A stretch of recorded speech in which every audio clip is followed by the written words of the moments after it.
오늘 이 시간 우리가 주신 하나님의 말씀은 열왕기하 20장 12절에서 21절까지 말씀입니다.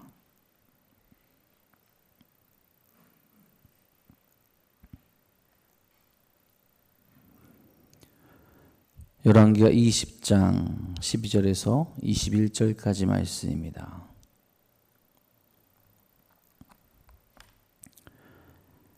오늘 이 시간 우리가 주신 하나님의 말씀 다 같이 한 목소리로 받들어 읽도록 하겠습니다.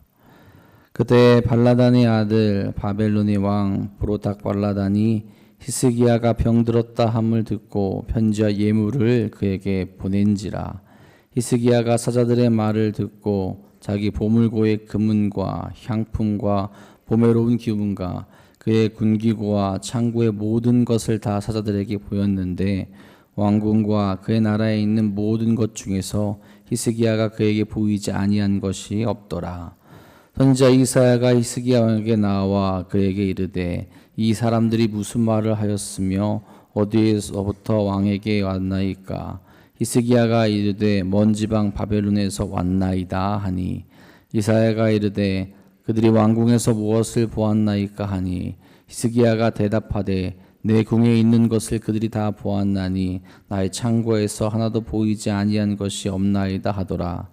이사야가 히스기야에게 이르되 여호와의 말씀을 들으소서. 여호와의 말씀이 날이 이르리니 왕궁의 모든 것과 왕의 조상들이 오늘까지 쌓아두었던 것이 바벨론으로 옮긴 바 되고 하나도 남지 아니할 것이요, 또 왕의 몸에서 날 아들 중에서 사로잡혀 바벨론 왕궁의 환관이 되리라 하셨나이다 하니, 히스기야가 이사야에게 이르되 당신이 전한 바 여호와의 말씀이 선하나이다 하고, 또 이르되 만일 내가 사는 날에 태평과 진실이 있을진데 어찌 선하지 아니하리로 하니라. 히스기야의 남은 사적과 그의 모든 업적과 저수지와 수도를 만들어 물을 성 안으로 끌어들인 일은 유다 왕 역대지략에 기록되지 아니하였느냐. 히스기야가 그의 조상들과 함께 자고 그의 아들 므낫세가 대신하여 왕이 되니라. 아멘.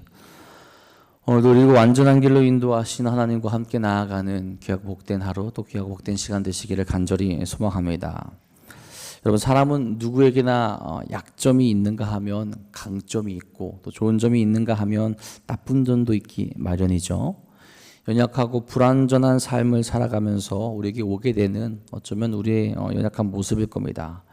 특별히 죄로부터 자유롭지 않게도 그럴 거예요. 죄가 들어오기 전에 인간의 삶은 하나님의 복을 누리며 온전하고 선하고 은혜로운 삶을 살아갈 수 있었습니다. 하지만 죄가 우리 가운데 오게 되고 죄의 결과로부터 하나님으로부터 멀어지게 되면서 유혹에 빠지게 되고 아쉬운 모습을 가지게 되죠. 그 안에서 강한 모습을 보이는가 하면 또 그 안에서 약한 모습을 보일 수밖에 없게 되는 것이 우리의 모습일 겁니다. 여러분, 우리가 이 사실을 인정하고 또 인지하고 살아갈 수 있어야 되죠. 내가 연약하다라는 것, 내가 완전하지 않다라는 것을 잊지 않고 날마다 누구를 의지하며 살아가야 됩니까? 하나님을 의지하며 살아갈 수 있어야 합니다. 그렇지 않다면 우리는 언제든지 죄를 범할 수 있는 삶으로 나아갈 수 있게 되기 때문에 그렇죠. 그것은 숨긴다고 숨겨지는 것이 아닙니다.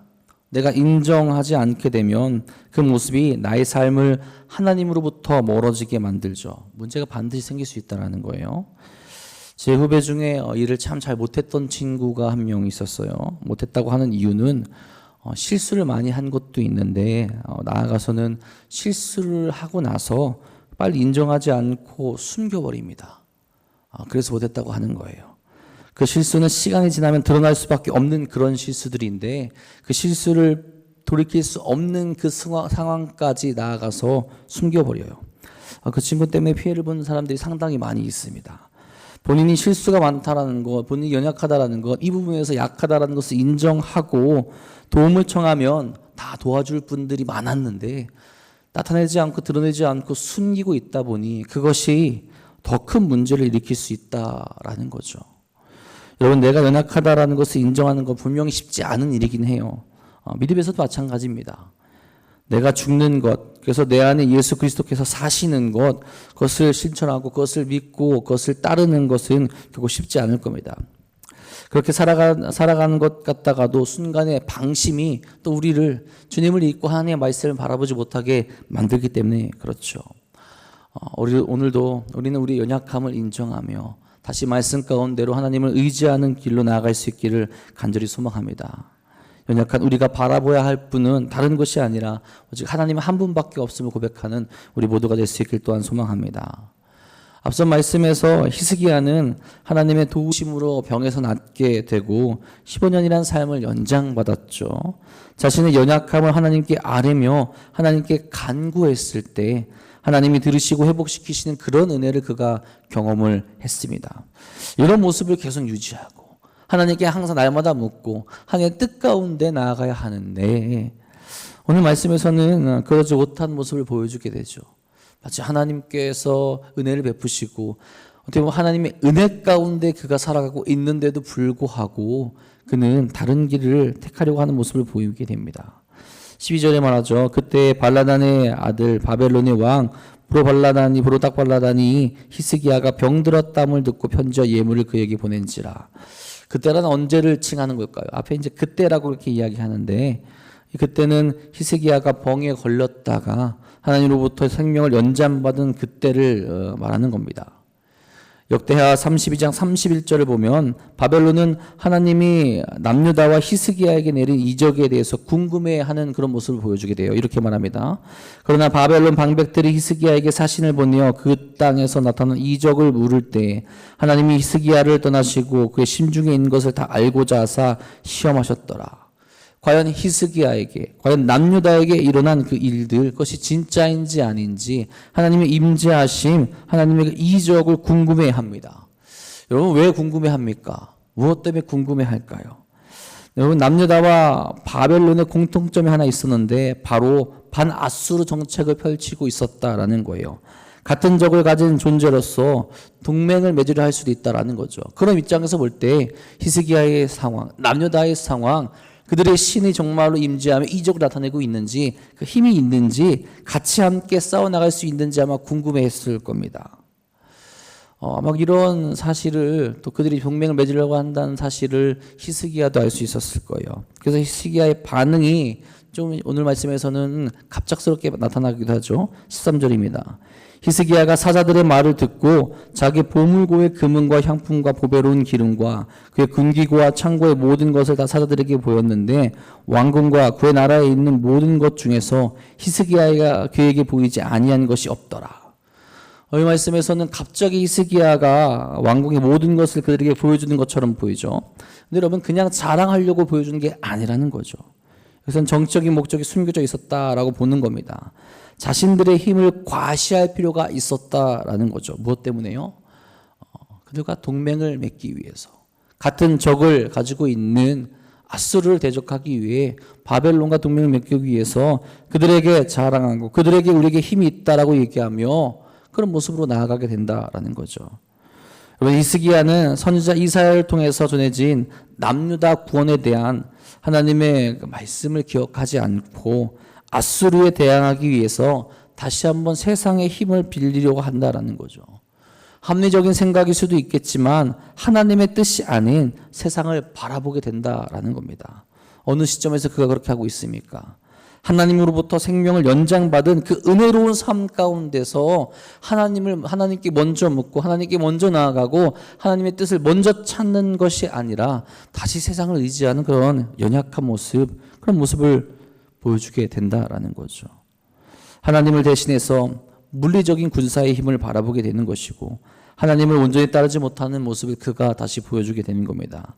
그 은혜를 기억하지 못하는 연약함이 그에게 드러나게 된다는 거죠.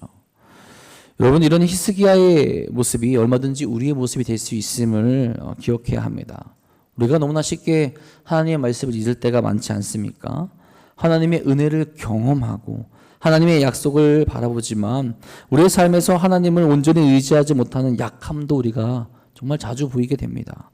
하나님이 우리와 함께 하셔서 능력을 주시는데 어떻게 보면 이 모든 것이 하나님의 은혜이고 오늘 우리가 살아가는 것도 하나님의 은혜 위에서 우리가 나아가게 되는 것인데 깨닫지 못하고 세상으로 나아가고 세상을 의지하는 모습이 자꾸만 우리에게 등장하게 될 때가 많다라는 거죠. 우선순위가 바뀌게 되고 그렇기 때문에 우리가 목적을 잃고 세상 가운데 방황하며 넘어질 때가 있다라는 겁니다. 우리 그런 모습을 내려놓고 오늘도 다시 한번 하나님을 바라보고 하나님만 의지하며 날마다 삶의 목적을 하나님께 두고 나아갈 수 있기를 간절히 소망합니다. 여러분, 그런 히스기야에게 오늘 말씀에서 이사야가 나아가게 되죠. 묻고 답합니다. 14절 15절이에요. 선지자 이사야가 히스기야 왕에게 나아가 그에게 이르되 이 사람들이 무슨 말을 하였으며 어디에서부터 왕에게 왔나이까. 히스기야가 이르되 먼 지방 바벨론에서 왔나이다 하니 이사야가 이르되 그들이 왕궁에서 무엇을 보았나이까 하니 히스기야가 대답하되 내 궁에 있는 것을 그들이 다 보았나니 나의 창고에서 하나도 보이지 아니한 것이 없나이다 하더라. 여러분, 이사야가 왜 히스기야에게 나아가겠습니까? 그의 잘못을 꾸짖기 위해서이죠. 하나님을만을 의지해야 하고 하나님의 뜻대로 나아가고 하나님의 약속을 붙들어야 하는데 그러지 못하고 있는 그에게 하나님의 말씀을 전하기 위해서입니다. 분명히 그 전에 그가 정말로 슬픈 일을 당했을 때, 그 위기가 왔을 때, 병에 걸렸을 때, 아무것도 할 수 없을 때 하나님 앞에 나아갔던 히스기야인데 상황이 좋아지고 좀 괜찮아지고 자기 생각대로 판단할 수 있게 되니까 하나님께 묻지 아니하고 자기 뜻대로 세상을 의지하는 모습을 보이기 있기에 다시 한번 히스기야에 나아가 경고의 말씀, 하나님의 말씀을 전하려고 하는 거죠. 무엇을 했냐고 묻는 이사야의 질문의 의도를 히스기야는 파악하지 못합니다. 자랑스러운들 말하죠. 내가 나의 창고에서 하나도 보이지 아니한 것이 없습니다. 그들에게 우리 것을 보여주고 그들과 대등하고 동등한 입장을 보여줬다라는 거죠. 모든 것을 다 그들에게 보여주게 된 겁니다. 그들과 함께하기 위해서, 동맹을 만들기 위해서 자기 딴에는 지혜롭게 행했다고 생각하는 거죠. 하나님의 말씀, 하나님께 의지하고 하나님께 여쭈는 걸 잊은 채 말입니다. 이사야가 나와 물었을 때 그는 자신의 잘못을 알아챌 수 있어야 하죠. 내가 또 하나님께 여쭈지 못하고 하나님을 의지하지 못하고 세상을 의지했구나. 정말 잘못된 길로 나아가고 있구나. 그렇게 깨달을 수 있었어야 합니다. 그런 그에게 하나님의 심판의 메시지가 울려 퍼지죠. 17절 18절 말씀입니다. 여호와의 말씀이 나를 이르리니 왕궁의 모든 것과 왕의 조상들이 오늘까지 쌓아두었던 것이 바벨론으로 옮긴 바 되고 하나도 남지 아니할 것이요 또 왕의 몸에서 날 아들 중에서 사로잡혀 바벨론 왕궁의 환관이 되리라 하셨나이다 하니, 하나님께서는 아수르로부터 구원을 받을 것이라고 말씀하셨죠. 그것을 지키시겠지만 지금 너희가 의지하려는 바벨론에게 고통당할 것이다 라고, 그들에게 멸망당하고 그들에게 끌려갈 것이다 라고 말씀하십니다. 여러분, 이것은 단순히 히스기야가 하나님의 말씀을 거역했기 때문만이 아니죠. 이전부터 이어져 온 유다의 불순종이 이런 결과를 만들게 된다라는 겁니다. 너희가 불순종했기에, 너희가 하나님을 따르지 않았기에, 너희가 계속해서 하나님으로부터 멀어지기에 너희에게 이런 일이 올 것이다 라고 하나님께서 경고하시고 예언하시고 심판의 날을 말씀하시는 거죠. 다윗의 언약으로 인하여서 신실하신 하나님께서 그들을 보호하셨지만 그것이 무조건적으로 그들을 지키는 약속이 되는 것이 아니라는 거죠. 이미 그들이 하나님의 말씀을 어기고 있기에 계속해서 불순종의 길로 가기에 심판으로 나아가고 다시 한번 말씀하시는 거죠. 특히 히스기야의 자손이 바벨론에 사로잡혀 환관이 되라고 말하지 않습니까? 왕족임에도 불구하고 강제로 바벨론에게 포로로 끌려가 그 나라의 신하가 되는 수치를 당하게 될 것이다 라는 거죠. 여러분, 세상은 우리의 편이 아니죠. 하나님의 말씀에서 심판에서 우리가 이걸 볼 수 있어야 돼요. 바벨론을 의지하여서 아수르를 무찌를 수 있을 거라 생각하고 그들과 좋은 관계를 유지할 수 있을 거라 생각하지만 세상 결코 우리 믿는 자들의 편이 아니라는 겁니다. 지금 당장 좋은 말로 우리에게 다가오지만 결국 그 좋은 말은 유혹이 되고 우리를 넘어뜨리게 되는 함정이 될 수 있다라는 거예요. 하나님의 뜻을 내려놓고 세상으로 나아갔다가는 그 세상에 잡아먹히게 되는 신세가 분명히 될 거라는 거죠. 그렇게 여러분, 우리는 우리 앞에 든든히 서 계시는 하나님, 우리에게 진정한 자유를 주시는 분, 오늘도 우리에게 구원의 길을 주시는 하나님의 말씀은 영원토록 바라볼 수 있어야 한다라는 겁니다. 여러분, 이런 하나님의 말씀에 히스기야가 어떻게 반응합니까? 하나님의 말씀을 받아들이죠. 19절에 말합니다. 히스기야가 이사야에게 이르되 당신이 전한 바 여호와의 말씀이 선하니이다 하고 또 이르되 만일 내가 사는 날에 태평과 진실이 있을진데 어찌 선하지 아니하리요 하니라. 그냥 받아들인 것이 아니죠. 하나님의 말씀 앞에 히스기야가 어떻게 보면 회개를 한 거죠. 그리고 자신뿐만 아니라 유다 백성의 죄로 인하여 심판의 길로 나아가는 것을 하나님의 선한 뜻으로 이해합니다. 어떻게 보면 아주 대단한 믿음의 모습이죠. 자신의 민족을 심판하신다라고 하는데 거기서 하나님의 선한 뜻이 있다라고 그가 인정하게 된다라는 겁니다. 죄를 짓는 어린의 모습이 등장하지만 히스기야를 긍정적으로 평가하는 이유가 어떻게 보면 여기 있습니다. 자신의 죄를 맞닥뜨리게 되었을 때 부인하지 아니하고 하나님 앞에 다시 나아가고 하나님의 뜻을 바라보려 한다라는 거죠. 또 하나님의 뜻을 부정하지 않고 그 안에 있는 선하심을 바라보게 되는 겁니다. 여러분, 하나님이 남유다를 심판하시는 이유는 그들이 죄를 지었기 때문만은 아니지 않습니까? 다시 회복시키시기 위해서예요. 계속해서 그들이 다른 것을 바라보고 있는데 철저하게 다 무너뜨린 이후에 그들이 죄값을 치른 이후에 다시 하나님의 백성이 되고 하나님의 언약을 잇는 그런 민족으로 만들기시기 위해서라는 거죠. 히스기야는 그런 하나님의 뜻을 정확하게 알지는 못할지라도 선하신 하나님을 믿는 그 신앙을 보여주고 있다라는 겁니다. 여러분, 오늘 히스기야의 모습을 통해서 우리는 신앙인으로서 가져야 할 모습을 다시 한번 깨닫게 됩니다. 먼저는 신실한 이들도 연약하다라는 거예요. 하나님의 은혜를 많이 경험하고 그 은혜를 누리는 사람들도 아차하는 순간에 하나님의 뜻에서 멀어질 수 있다라는 거죠. 누구나 다 마찬가지라는 겁니다. 그렇게 어떻게 해야 되느냐? 늘 하나님을 바라볼 수 있도록. 우리가 연약할 때도 마찬가지고요. 우리가 강할 때도 마찬가지고 우리 상황에 좋을 때도 하나님만을 바라볼 수 있어야 된다라는 겁니다. 늘 깨닫고 있어야 돼요. 나의 모든 것이 나의 이 상황이 나의 힘으로 되는 것이 아니기에 좋은 것이 더 좋은 것이 되는 것이 아닐 수도 있기에 날마다 하나님을 의지하고 하나님께 기도하고 하나님께 그 묻는 훈련이 돼 있어야 된다라는 거죠. 기쁠 때나 슬플 때나 나쁠 때나 좋을 때도 하나님께 여쭙고 하나님께 기도할 수 있어야 한다라는 겁니다. 더 좋아 보이는 세상의 방법들이 보이더라도 먼저는 그렇게 하나님의 말씀을 기억할 수 있어야 된다라는 거죠. 그래야 하나님의 약속의 삶을 살아가게 되는 것이고 하나님의 말씀이 내 안에 살아 움직이게 되는 겁니다.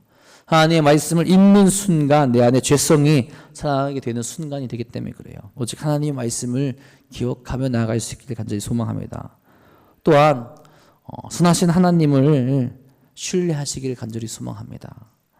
남유다의 멸망을 들으면서도 히스기야는 선하신 하나님의 뜻에 있음을 고백하게 돼요. 하나님을 정말 믿고 있기 때문에 그렇습니다. 우리도 우리를 향한 하나님의 뜻이 선하심을 믿고 어떠한 환경과 여건 속에서 하나님을 찬양했으면 좋겠어요. 오늘의 고통에, 오늘의 아픔에, 나에게 오는 힘듦에 넘어지고 하나님께 원망하는 것이 아니라 그 안에 있는 하나님의 은혜, 그 안에 있는 하나님의 선하신 뜻을 바라보며 나아가야 한다라는 거죠. 결국 그것이 나를 위한 일이 되는 것이고 결국 그것이 나를 더 하나님께 가까이 가게 되는 하나님의 선한 일이 되기 때문에 그렇습니다. 연약하기에 우리가 넘어질 수 있고 연약하기에 우리가 다른 곳으로 눈을 돌릴 때 분명히 있을 겁니다. 하지만 우리가 그 연약한 사실을 인정하며 하나님 앞으로 나아갔으면 좋겠어요. 하나님께서도 우리가 연약함을 아시기에 예수님을 보내주신 것이고요. 예수님께서도 우리 연약함을 아시기에 예수님 이후에 성령님을 우리에게 보내주신 겁니다. 다시 하나님을 바라볼 수 있고 날마다 하나님께 나아가고 다시 하나님 앞에 회개하며 정말로 하나님과 함께 할 수 있는 자녀됨을 허락하시기 위해서 그렇다라는 거죠. 오늘도 우리가 우리의 연약함을 인정하며 오늘도 완전하신 하나님만을 바라보며 예수님만을 의지하며 거룩한 길로 다시 나아가시는 귀하고 복된 하루 되시기를 주님의 이름으로 간절히 축복하고 축원합니다. 기도하겠습니다. 오늘도 우리를 은혜의 길로 또 하나님 말씀 가운데로 인도하신 주님 감사하고 감사합니다. 연약함이 분명히 우리에게 있습니다. 하나님을 바라보지 못하고 세상을 의지하려는 모습이 우리에게 분명히 있습니다. 주님 그때마다 우리가 가장 먼저 하나님의 뜻을 또 하나님께 기도할 수 있는 믿음을 허락하여 주시옵소서. 연약함을 인정하고 있을 때 내가 연약함을 깨닫고 있을 때 하나님께 나아갈 수 있는 가장 빠른 길이 됩니다. 오늘도 우리가 하나님만을 의지하며 연약함을 하나님께 맡기며 하나님과 동행할 수 있는 귀한 하루 되게 하여 주시옵소서. 특별히 하나님 우리가 이 살아가는 이 세상 가운데 어려움이 참 우리에게 많이 찾아오게 됩니다. 그 안에 있는 하나님의 선한 뜻을 바라보게 하여 주옵소서. 우리를 향한 그 계획을 바라보게 하여 주옵소서. 연약함 때문에 그 말씀을 잊고 그 약속을 잊고 살아가는 것이 아니라 다시 한번 주의 뜻 가운데 거할 수 있는 우리 모두가 될 수 있도록 인도하여 주옵소서. 오늘도 우리의 연약함을 가지고 하나님 앞에 기도하며 부르짖습니다. 먼저 주의 뜻을 구할 수 있도록 인도하여 주시옵고, 하나님의 말씀 가운데 하나님의 뜻 가운데 기도하는 저들에게 주의 음성을 들려주시옵고, 주께서 응답하사 귀하고 복된 길로 나갈 수 있도록 인도하여 주시옵소서.